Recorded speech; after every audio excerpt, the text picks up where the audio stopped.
My name is Abdi Phenomenal from Poet Nation. I'm a spoken word artist from East Africa. I'm from Somalia. I was born there.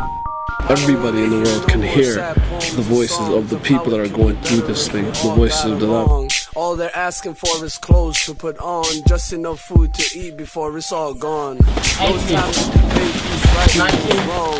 Man-made or from God, someone tagged all along. At the moment, that's the best we can do, with the little supplies that we've got. The second time that this famine is happening in the last 20 years, and this time it's gotten a lot worse. I just want to see you smile. You've lived here the last 17 years. Are you a Somali? Are you a Kenyan? Or who are you? I'm a refugee. A lot of the young kids are doing a lot of great things. Happy, jumping around.